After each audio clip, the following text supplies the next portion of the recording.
Por que será que nós caminhamos de tão longe para ver um time jogar?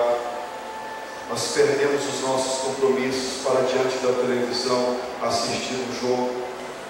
Por que será que nós caminhamos tão longe, sacrificamos tantas coisas para assistir um show, que eu não quero de modo nenhum dizer que isso é errado? É bom, educa, é lazer também. Mas por que será que nós temos tanta determinação para uma porção de outras coisas? E para as coisas de Deus, tudo é deixado para segundo plano. Por que será que nós sempre deixamos o que nos resta?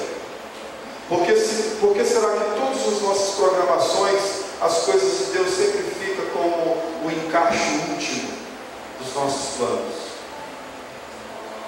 Por que será, ou seria uma resposta, tantas pessoas infelizes no dia de hoje e fazendo as outras pessoas infelizes? Será se esse tipo de comportamento é o comportamento que responde ao desejo de nosso coração?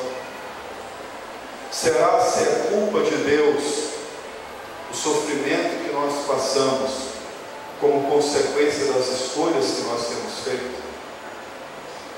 A palavra de Deus, ela deve gerar em nós esse questionamento. A partir de mim, a partir de nós que estamos aqui todos os domingos.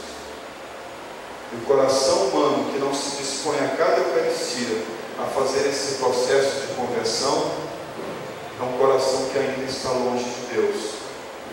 É um coração que a cada dia que entra por essa porta, deve entrar com o propósito de, ao sair daqui, ter dado um passo a mais para uma transformação da sua vida.